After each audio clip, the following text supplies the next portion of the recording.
poached chicken in adobo sauce and served with pads of prickly pear. Then an entree is presented by John Besh in Abita Springs, Louisiana. It is roasted lobster served with spinach, a potato galette, and chanterelle mushrooms. Finally, dessert is from Francois Payard's namesake in New York City. It's a flourless, intensely rich chocolate confection that the chef calls chocolate pudding cake.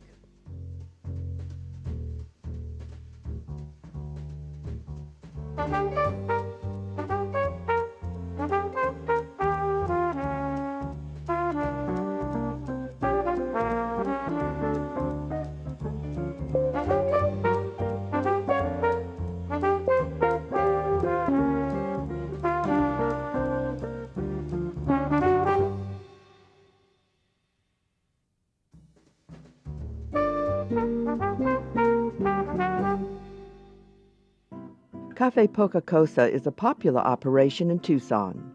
The owner-chef is Susana Davila. Born and raised in the state of Sonora in Mexico, she grew up appreciating good cooking. Since opening her restaurant in 1985, she's appeared in Gourmet and Better Homes and Gardens. Here's her chicken in adobo. First, we're going to put the chicken to cook so we can make some broth. And you just hit a chicken breast, a couple of those to make your broth. And for the broth, a little bit of carrots, some bay leaves, a little bit of onion, cilantro, and just to make a little bit of a broth here. Now the adobo sauce ingredients. Okay, so here we have some onions and some cinnamon, the green onions, scallions there, some roasted garlic, the bouillon, the bay leaves, a little bit of oregano, and of course the chilies. There will be a chile ancho and chile guajillo and chile pasilla. And on that one right there, I'm going to get some onions, toss them in there.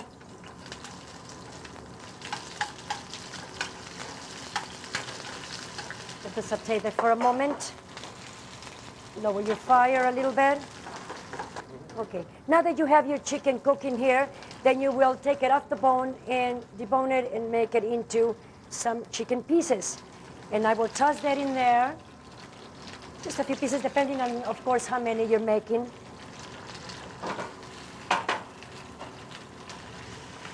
Going to saute that a little bit there. And let that cook slowly.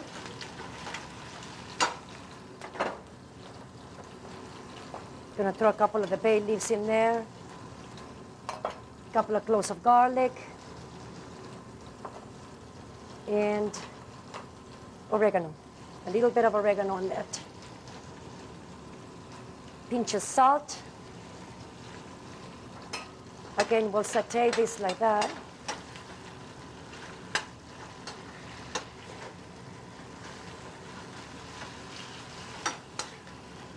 Let it cook slowly. Lower your fire. Teeny bit there. And we'll let it cook for a moment. In the meantime, we will go ahead and start preparing the ingredients for the sauce that I will be using for the adobo. The sauce is blended. Okay, now we will put all the ingredients that I was talking about in the blender. So I'll put a little bit of the broth in there, as you can see. It smells delicious. And put your broth in there. And then we are going to use the chilies that we have right there. And throw them into your blender. Take the seeds off as best as you can there. It's okay if there's some seeds in here. We'll do that like that. A little bit of garlic in there. And I love garlic, so we'll put a little bit more. And then we'll do a little bit of your chicken bouillon that you can put in there. And some scallions in there. It's a little bit of onions, a little bit of oregano, a touch of salt. And we are going to now get your tomatoes, your roasted tomatoes that we've been preparing right here. And some of your carrots as well. And you'll do the same. Everything will go into the blender. Everything will go into the blender. Your garlics like this that are being sauteed there. Tomato as well. Okay, there we go. Yum, yum, yum. What a mess the chef is making, but we love it. It tastes delicious like this. Now we put it in here with a little more broth, and you blend this. It's all together to have a voila, a fabulous, fabulous sauce. Now this sauce right here, I already have the pan, and we're going to put a little bit of onions on that as well, and just a little bit of olive oil here. Your chicken by this time is already being very ready. So we're going to lower the fire on that. Saute that as well right here. And you're going to throw your adobo sauce that you have already cooked and you already put together and everything, and you will put it in a pan right here like that. And we will let it just come to a boil. Now that will be poured on your chicken, as you can see right here.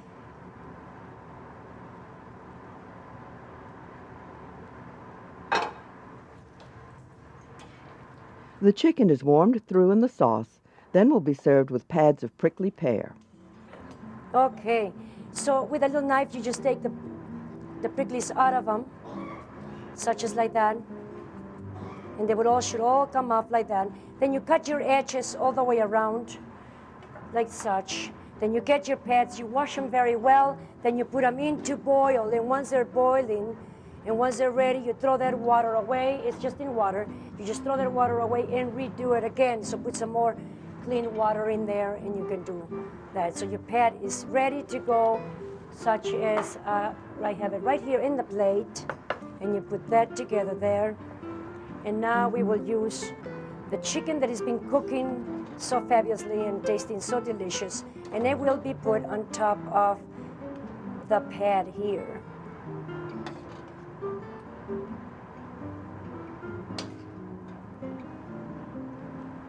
Now, this can be a fabulous appetizer. It could be a wonderful main meal, depending on what it is you're looking for. Put it in the plate like such. Clean your plate well there. And then we're going to sprinkle a touch of oregano over it. You pollo en adobo. I like to use a couple of bay leaves to decorate the plate as well. And then just your roasted garlics. I always like to use so much of the garlic, so I just put them in the plate as such. And there it is.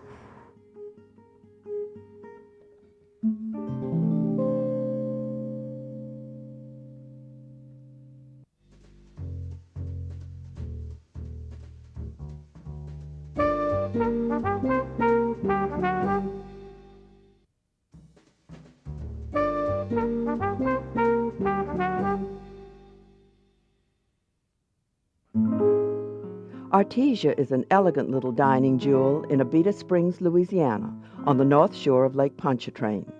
The executive chef there is John Besh. He received early training in France, Germany, and Switzerland, and often reworks Creole food with classical touches. Here's whole roasted lobster. It's begun by pan-roasting the claws first. They have already been cracked.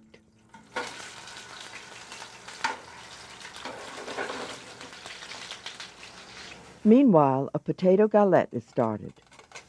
We will begin by making our potato galette. Galette's nothing more than a term for a flat round, or a thin flat round cake.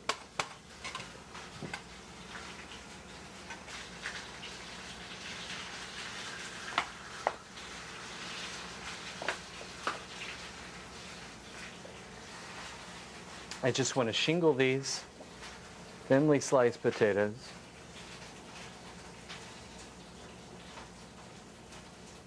in a manner so that they will adhere to each other very well through the cooking process. So the more potatoes you use, the more they overlap, the more sturdy your potato cake will be. I use this cutter to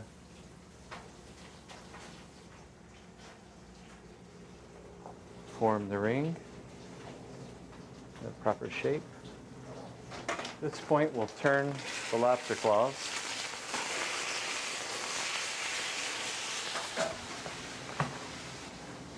While it's still alive, in half.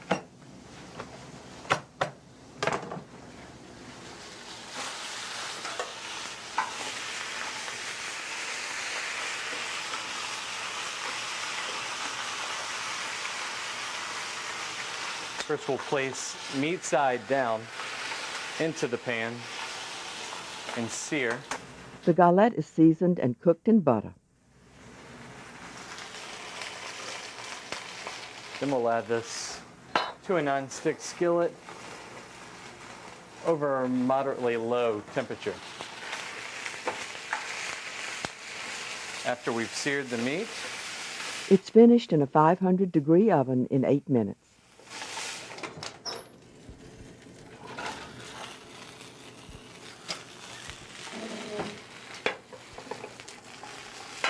this pan, I'll remove these lobster.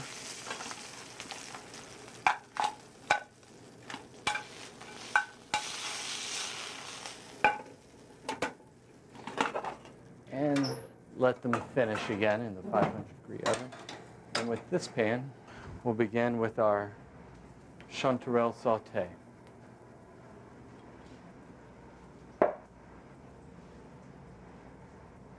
Using these fresh chanterelle. These are small enough so that it's not necessary to really slice these. And we'll toast the chanterelle.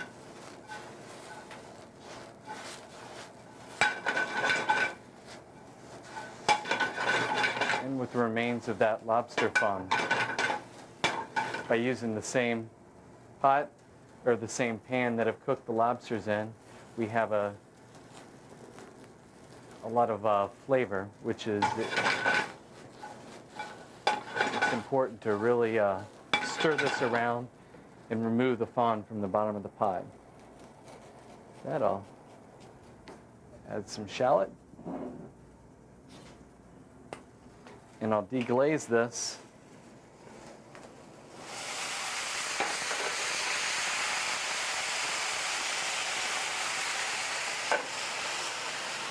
with a small amount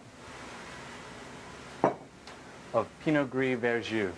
Verjus is nothing more than the juice of the unripened Pinot Gris grape, or any grape for that matter.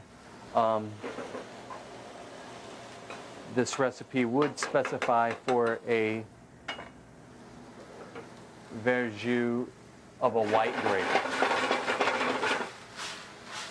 It's the only stipulation. In another pan, spinach is wilted in olive oil. Shallot.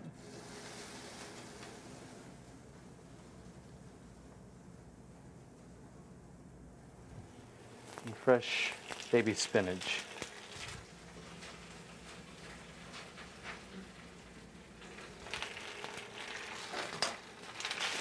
And in a warm pan, just toss this around. All I want to do is wilt it.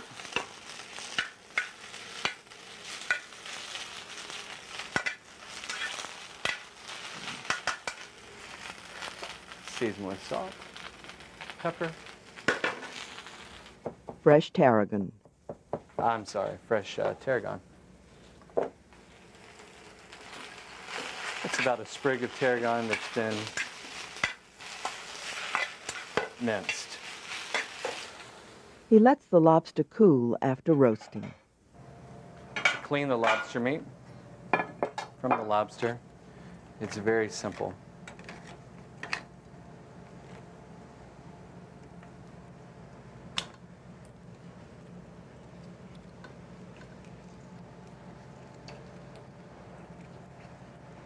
Just pull it from the shell. No extra seasoning is needed for this lobster. I like just the natural saltiness from the sea that a lobster has. To clean these claws, a good crack of the knife.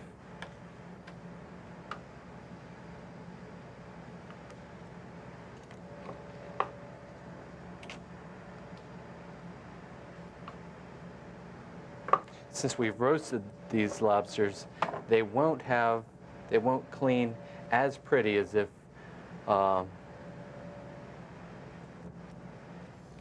you just to steam them, but they have an extremely intense flavor due to the roasting and the toasting of the shells. Actually, one little thing that I do like to do is pour the remaining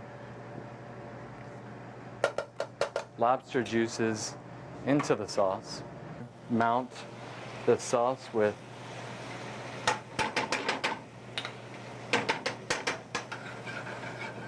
a little whole butter. A ring mold is used for presentation, starting with the spinach.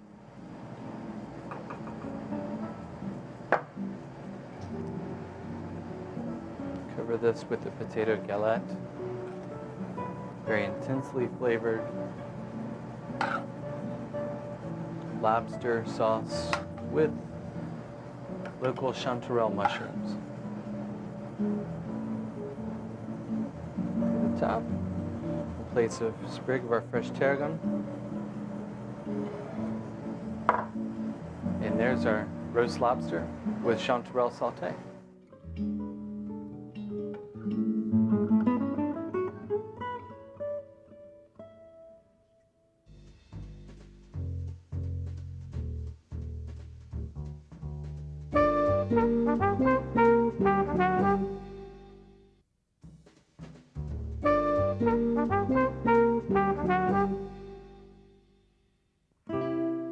Francois Payard's restaurant in Manhattan is one of the hottest tickets in town. He was born in Nice and is a third-generation pastry chef. He worked in Paris early on, then came to New York in 1990, working at Le Bernardin and Restaurant Daniel. His dessert is called chocolate pudding cake. Crème anglaise is started with milk and reduced to vanilla extract. A little bit of vanilla extract. Over here, you see on the right, I have my chocolate. The chocolate I use for the cake is semi-sweet chocolate. Semi-sweet is, I mean, like 60 to 62%. Now our milk is boiling. What we do, we may blanch the yolks and the sugar together. A little bit of the sugar go with the yolks. And what we do, we blanch. I mean, we may bring the sugar and the yolks together to like a ribbon texture. Over here on the other side, I may add the leftover of the sugar into the milk recipe. You have to wait for the milk start to be warm before you add the sugar. I see a lot of people adding the sugar with the milk to the beginning, and what's happening, the sugar falls down the bottom of the pan and it starts to burn. What you do, just remove the milk from the stove, and what we do, we may temper the yolks mixture. Temper is, I mean, we may bring a little bit of the hot mixture into the yolks. If you dump your yolks into the milk right now, what's happening, you may have a lot of lumps. You don't want that. The milk on the stove, you may lower the flame, and what we may do our crème anglaise. The best way to cook a crème anglaise is to cook very slowly. Slowly you cook the crème anglaise, thicker comes the crème anglaise. Now what we do, just pour the crème anglaise over the chocolate. Normally, it's just enough liquid to melt the chocolate. What we do, we may allow a few minutes the chocolate to melt. We just stir the crème anglaise and the chocolate, and what we have a chocolate crème anglaise. This mixture will be slightly cooled, then whipped butter, beaten for 15 minutes with a paddle attachment, is added. You can see how fluffy is the butter. It's very, very fluffy. What we do now, I always add a little bit of the butter into the chocolate crème anglaise. And this will make easier for the mixture. Voila.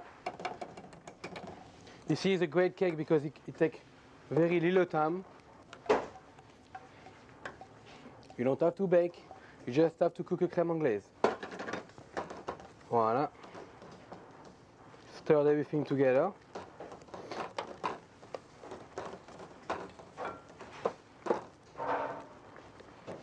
You make sure you have no more lumps of butter.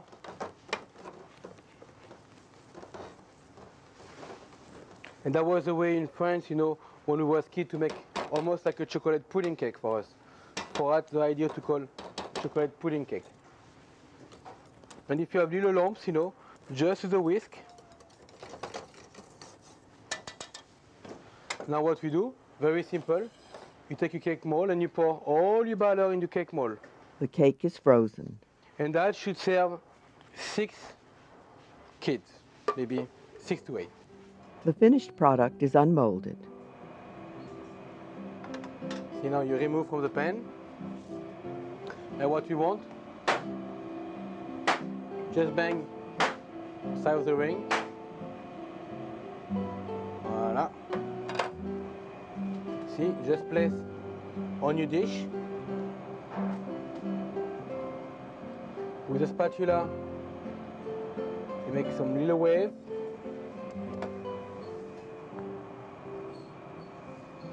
Voila. And after, you sprinkle some cocoa powder. And that's the cake. It was present in the book. A tempered chocolate decoration. You see the chocolate set very quickly. Right away, you blend the chocolate. You shape the chocolate the way you like. Voila. Now, you already have something different.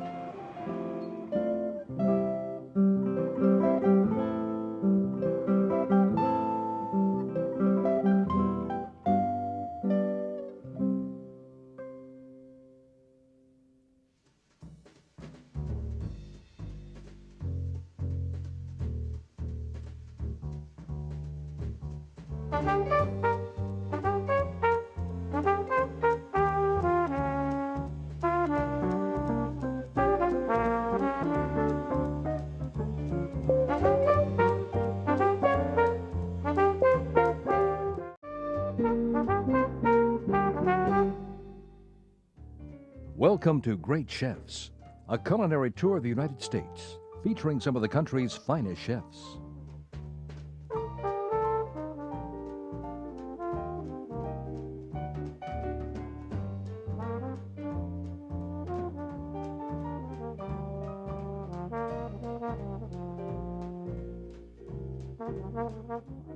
George Germain grills the appetizer this time at the acclaimed Al Forno in Providence, Rhode Island. Over wood-burning fire, it's the restaurant's signature pizza. Then an inventive entree is served by Raymond Pitts at the Disney complex in Florida. It utilizes a tuna loin and a force meat mixture in a tropical tuna Danish. Min Dung from the Montleon Hotel in New Orleans prepares a dessert called banana bavarios, a banana-flavored mixture surrounded by chocolate-dipped wafers.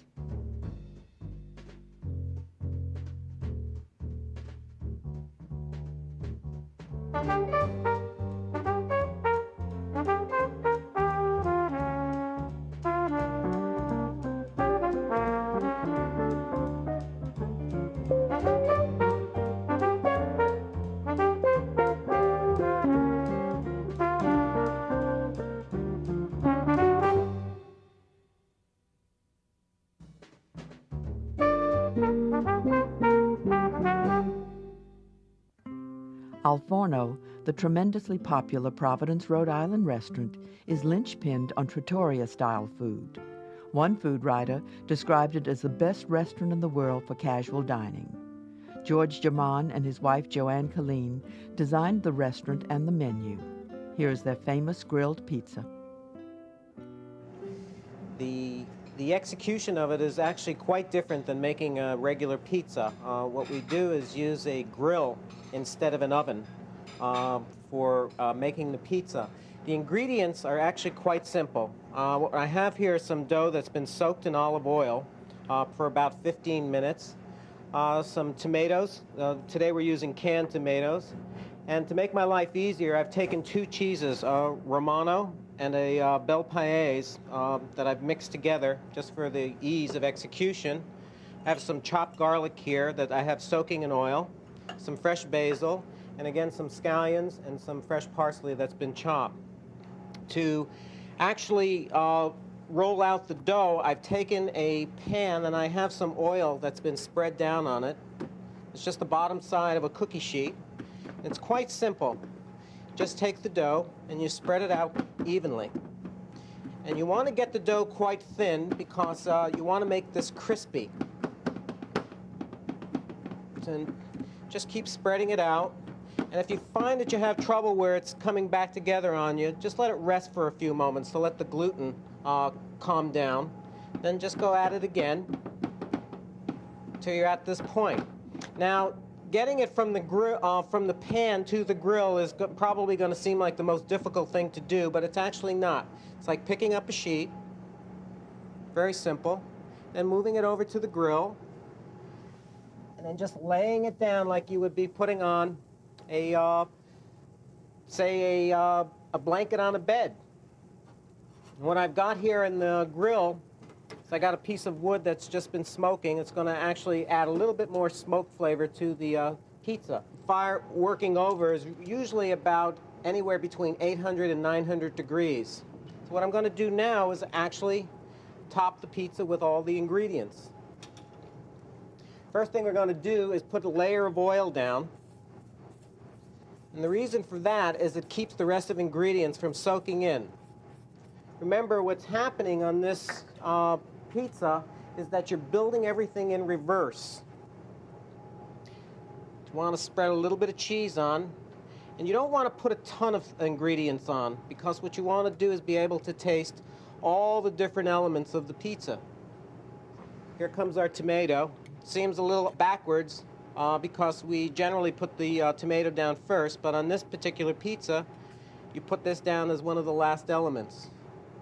And again, don't use a lot of ingredients. Gonna put some parsley on this, just a little. And I'm gonna take some basil, just rip it on there. And I'm gonna put some extra virgin olive oil on the top. Put a liberal amount on, and just slide this to the edge of the fire. What you want to do now is just keep turning it. As soon as this edge that's as close to the fire will stiffen up, what we'll do is we'll then turn that around. You can't put the pizza directly over the fire because the bottom edge will have a tendency to burn up on you. So you can actually starting to see it bubble and boil over here.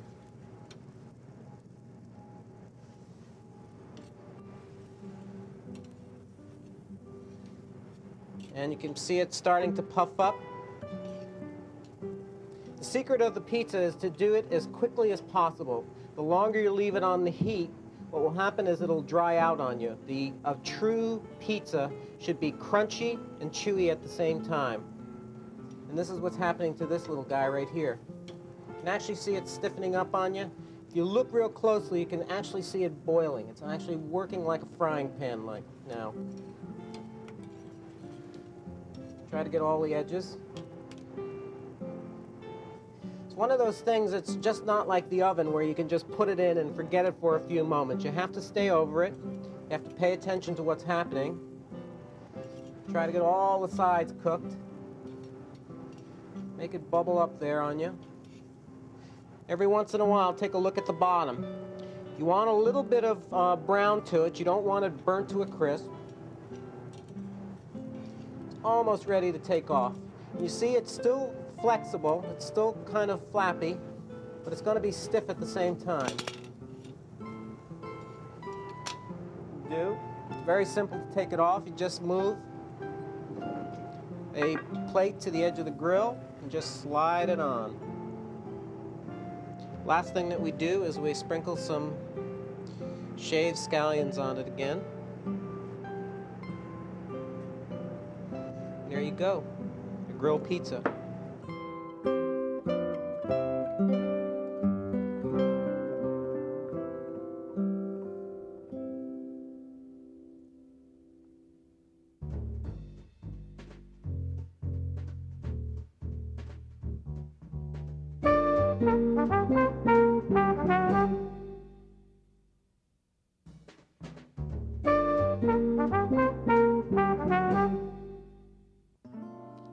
For most of German-born Raimund Pitt's culinary career, he worked at the Disney Empire in Florida. At taping time, he was executive chef at the Disney MGM studios at Lake Buena Vista, Florida. He has an armful of awards and shows why with this impressive dish called tropical tuna Danish. We start out by selecting a center cut tuna, yellowfin tuna, and then try to sear it down to about 2 inches in diameter. And try to also make sure that you maintain a nice round consistency so the eye of the tuna, once you bake it, really comes out not only uniform but also really in terms of cooking, because tuna traditionally is served medium rare. But you may make any alterations as you wish in the terms of your cooking requirements that you have. A force meat which will coat the tuna begins with chunks of grouper filet. Next we have our lobster, in this case Maine lobster. The Florida lobster obviously is very seasonal, and this particular lobster here is more adaptable as it relates to the various different regions. We did poach off the lobster just a little bit because the grouper does not take quite as long as the lobster does, so we don't want to go ahead and overcook that. Next, we have our egg whites. Add it to the force meat.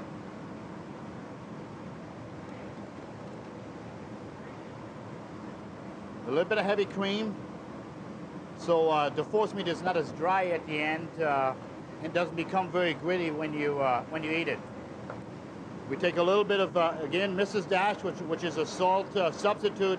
Excellent in flavor, all natural, and really brings some tremendous flavor to the overall profile. We add some basil, fresh chopped.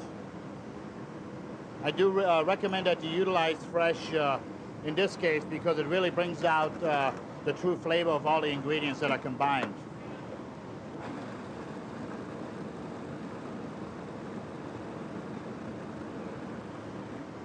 Make sure that you don't overwork it, because if you do that, again, it tends to, we call it overworked, it tends to get real gritty and like little balls when you chew it. So you want to be very careful with that. The last thing, we take a look at the combination, make sure it's combined quite well. Then we're going to add some fresh cracked pepper to it. And again, I recommend fresh cracked pepper in this case. You may utilize a dry pepper if you want, but I think the flavor here is more combust and really more delicate. Here we have some fresh dill. Now we're going to go ahead and take this mixture and just work it just for 1 second or so to combine the remaining ingredients.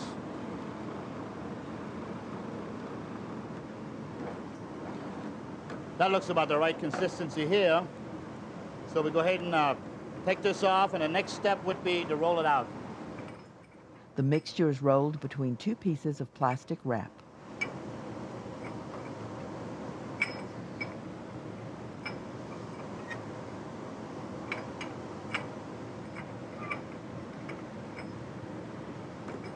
Fold over the sides.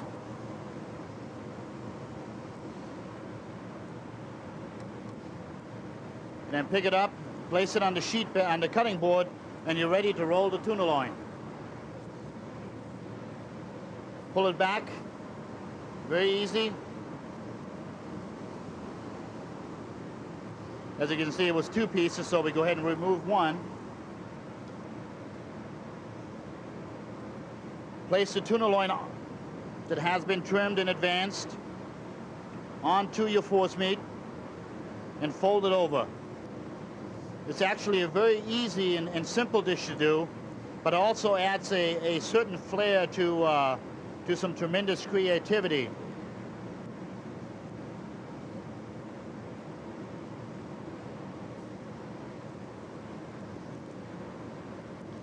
Roll it like that a few times and make sure it adheres to the loin. Set aside, and then you're ready for the tuna Danish, which is really the key ingredient to tropical tuna Danish. The Danish dough is basically a savory mixture. The next important step is to be sure to brush evenly some egg wash inside of, on top of the dough. And that particular layer remains inside as you roll up the tuna loin, which really helps in the aiding of making it adhere to the tuna itself.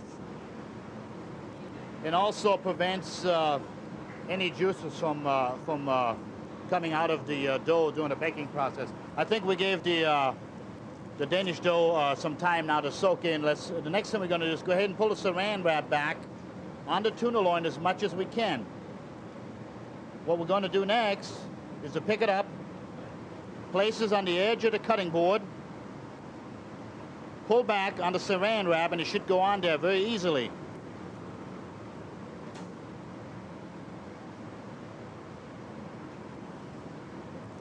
Next, again, make sure that the dough has been rolled out nice and square.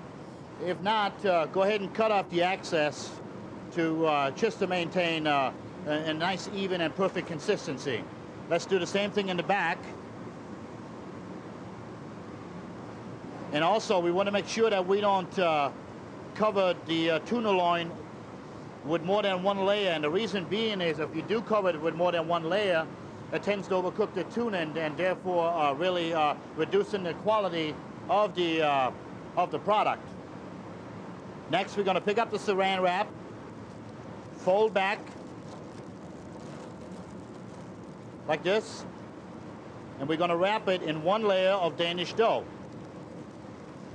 As you can see, it just turned out perfectly. Fold the ends just like that, and fold it under.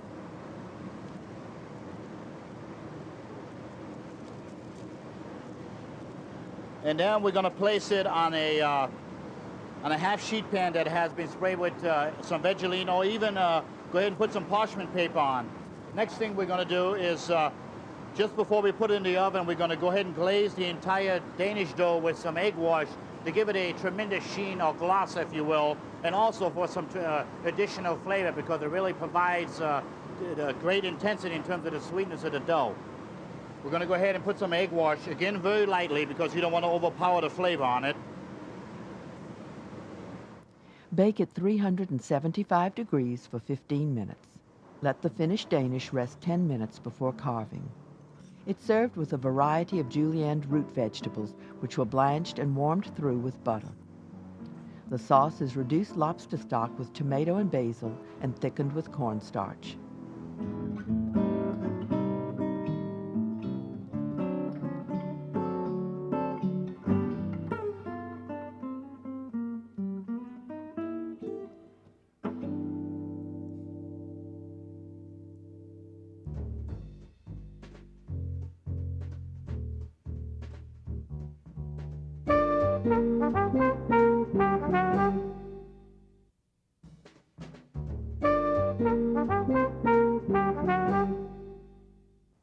The pastry chef at the Montleon Hotel in New Orleans is a diminutive dynamo named Minh Doong.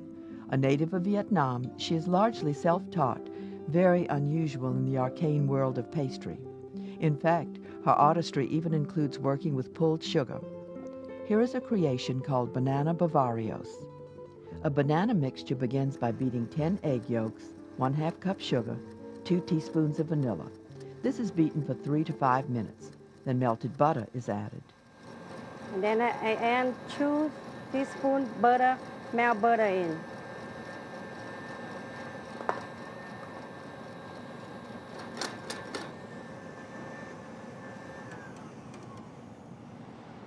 That's the first step.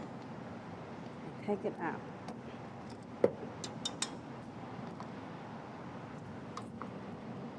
The yolk mixture is set aside and heavy cream is beaten.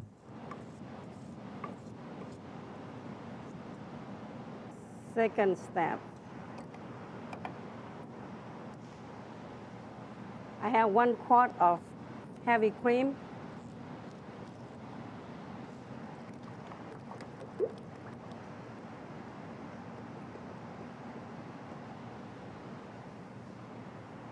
and a half cup of sugar.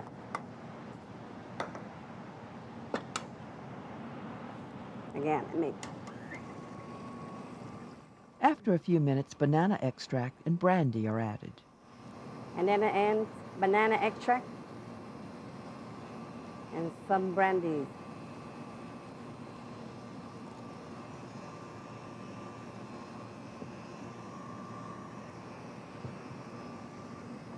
In the meantime, I have an egg, sliced gelatin,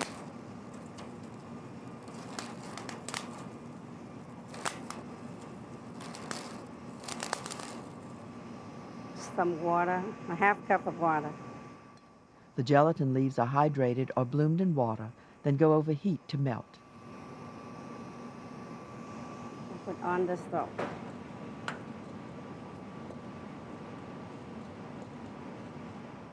After melting, the gelatin, along with the egg yolk mixture, is combined with the whipped cream.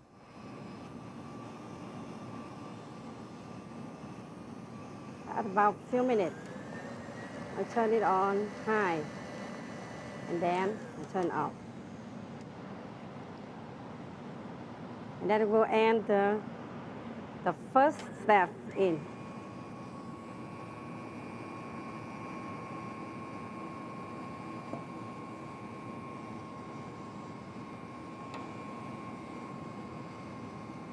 And then the gelatin.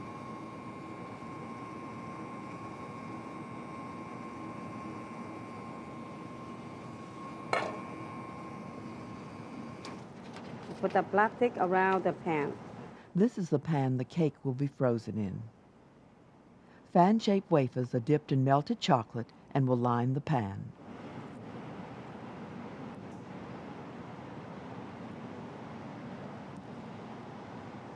We'll paint the fan. They are painted with edible gold dust.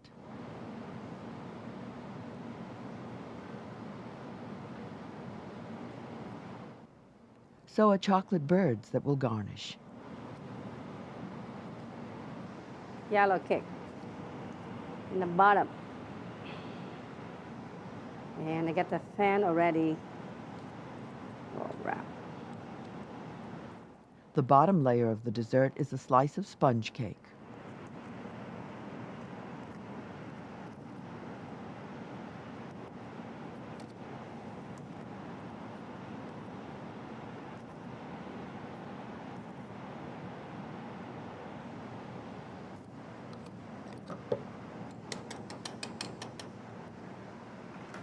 And I pour the milk in.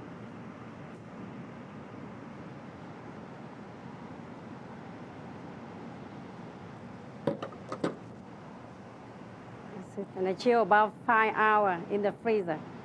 The frozen cake is inverted.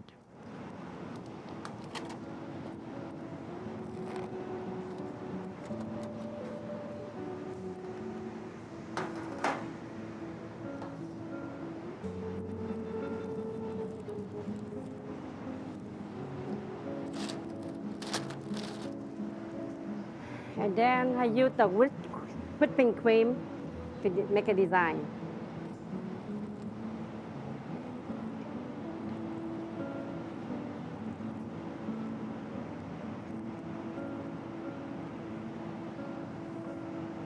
So I take first out, stand up.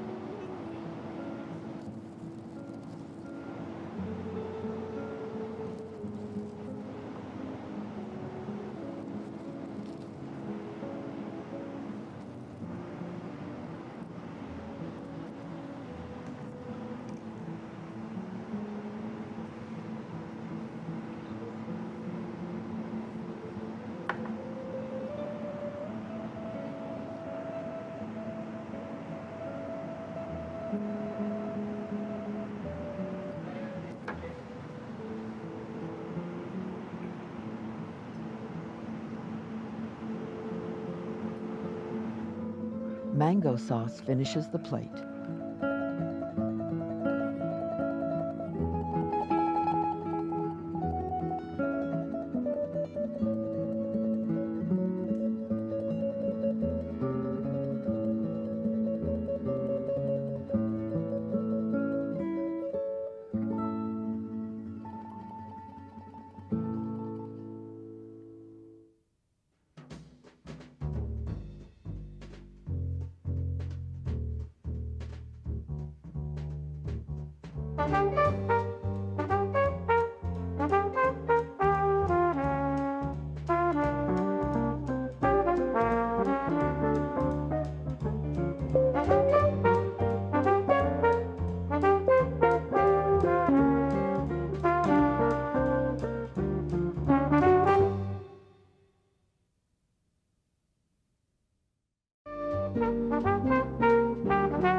Welcome to Great Chefs, a culinary tour of the United States, featuring some of the country's finest chefs.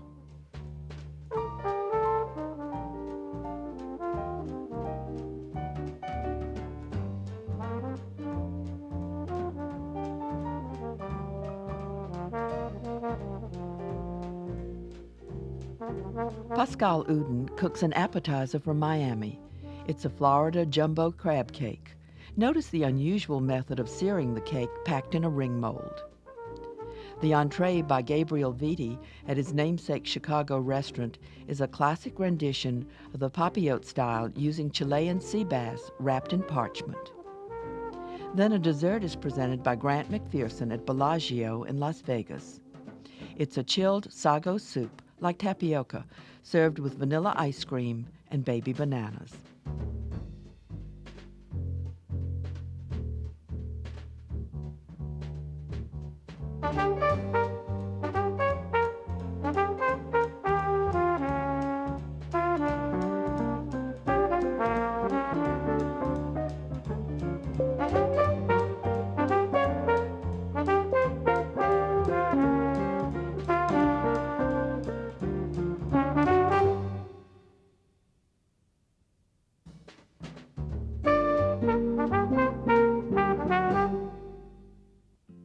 Pascal Uden was cited by both Food and Wine and Esquire magazines in 1995. Born in Moulins, France, he's worked in some of the country's great kitchens. Now at the Grand Bay Hotel in Miami, he combines his French technique with local product, as with this appetizer, crab cakes with sweet potatoes. Okay, let me go over some of the ingredients we're going to need for the crab cake recipes. Then we're going to need the peel and Devon shrimp, Old Bay seasoning, all eggs, egg yolks, salt and pepper, and some chive. And also, we're going to need some heavy cream.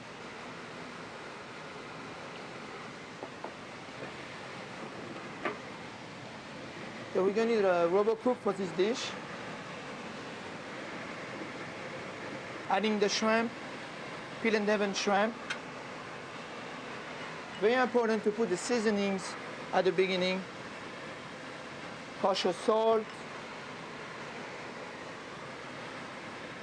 white pepper, and Old Bay. Old Bay is a commercial product.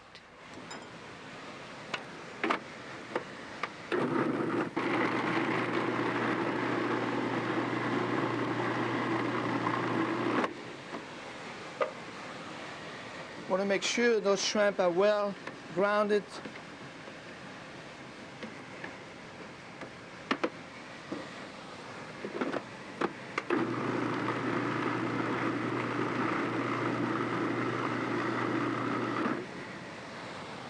Next step, we will add the all eggs and egg yolk.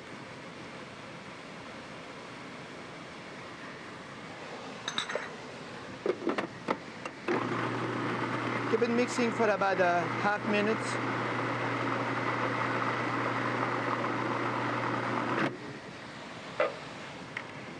You want to make sure it's well incorporated. That's what's going to give you some texture to your mix.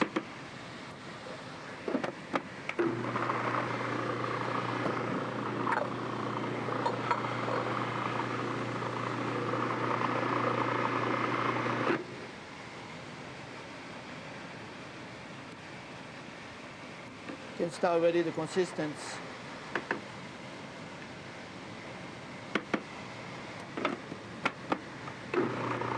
Then you're adding your cream.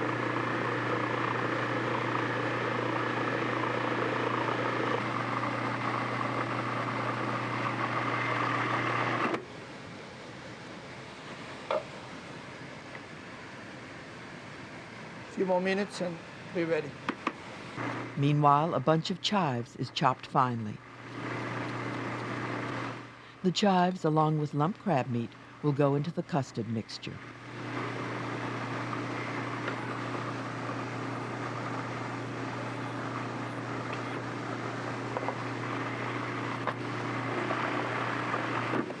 Okay?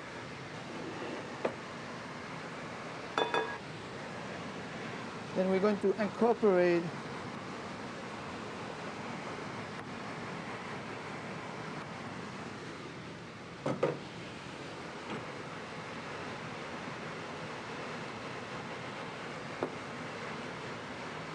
well mix the mixture with the crab meat and the shrimp base together.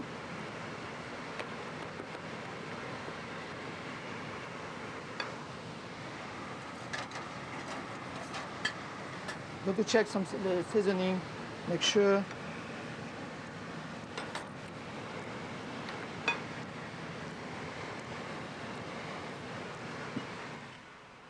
Salt and pepper is added and the bowl is set over an ice bath. A lime and coconut vinaigrette begins with chopped shallots. Coarse black pepper. Then a reduction of orange and passion fruit juice. We're going to use about half of the reduction to start with. The concept is the same of a traditional vinaigrette, but we use some of the reduced passion fruit for consistency. And also here we're adding a little bit of the coconut.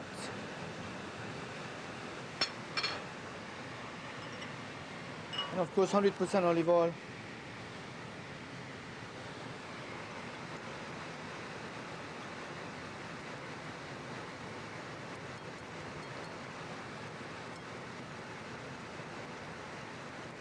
Adding the olive oil slowly, and you can see already the emulsion of the olive oil is adding to the dressing. Then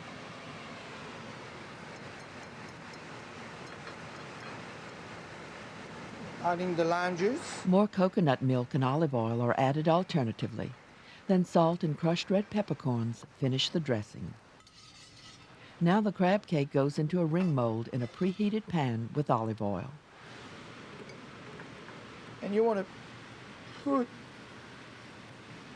your mixture inside the ring, press it down with a spoon, and you want to fill it up all the way to the edge of the ring.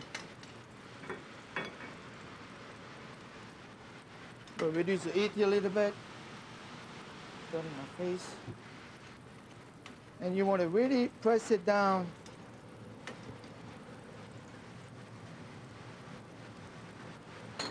There we go. And of course, we're going to put, we left in a flat top for a few minutes to give some colors, and we're going to put it in the oven for between 5 and 7 minutes. At 350 degrees. Mixed greens are tossed with the lime coconut vinaigrette to begin presentation. And right there in the center of the plate is going to be the base of the dish. You want some height, of course. Gently, we're going to add it together. Drizzle some of the, we're going to drizzle some of those coconut dressing right on it.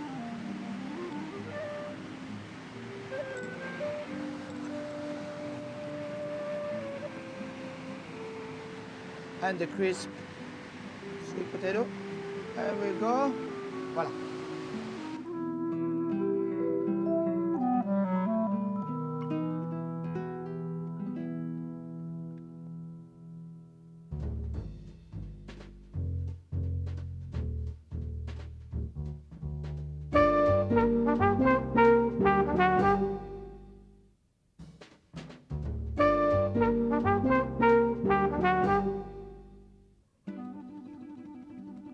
Gabriel Vidi's elegant restaurant in Highwood, north of Chicago, reflects his classical background.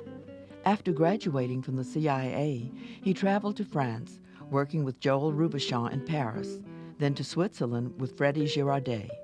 Here is his papillote of Chilean sea bass with vegetables.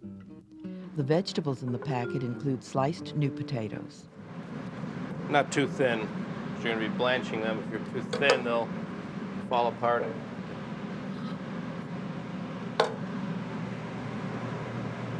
And a little bit of salted water.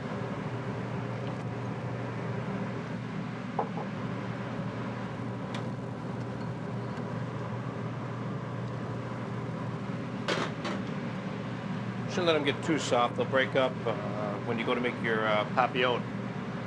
But you should cook them at least halfway through.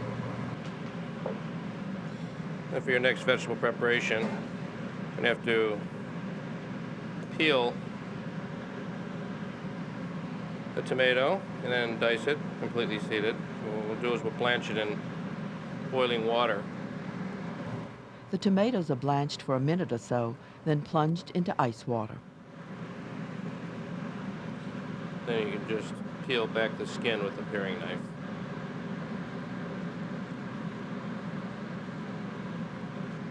The tomatoes are quartered and all the flesh removed.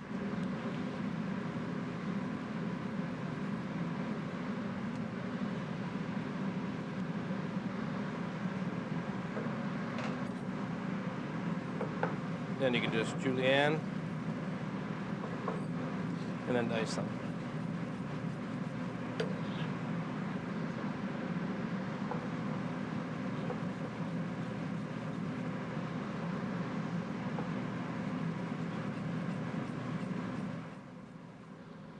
A fresh artichoke is trimmed. The tough outer leaves are discarded, the top half is cut off, more leaves are cut away. The stem is peeled and the tough fibrous material is removed. You trim down a little bit of the stem, the outside usually has a lot of fiber in it. Doesn't cook as well as the rest of the artichoke.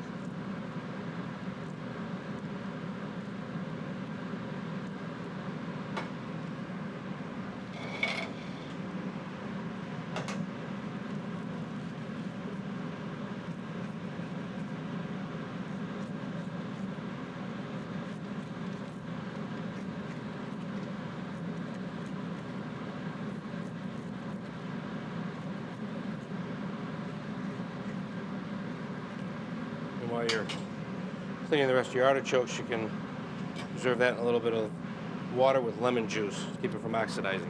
The artichokes are cooked with chopped garlic and crushed coriander and fennel seeds. Let your pan get up very hot. What you're going to want to do is you're going to want to be able to roast the garlic. You want to be able to get a lot of color on it so it adds a lot of flavor.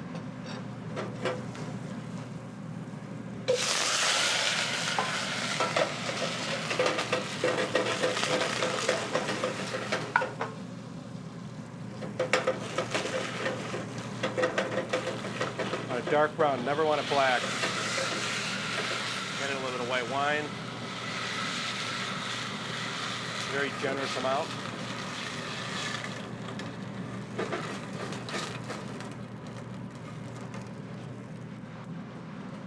And actually let that cook for a while to burn off a little bit of the alcohol.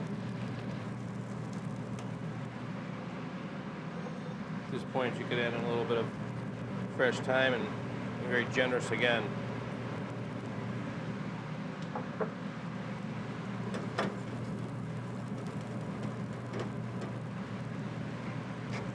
Season with salt and pepper, then add olive oil.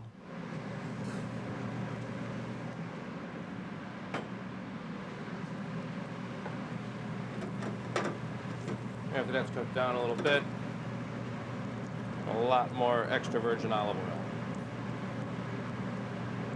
Cover and cook at least 20 minutes.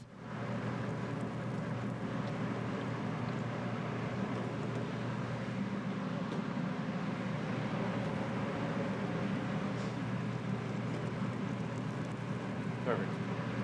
Now just cover that. Now the package is assembled.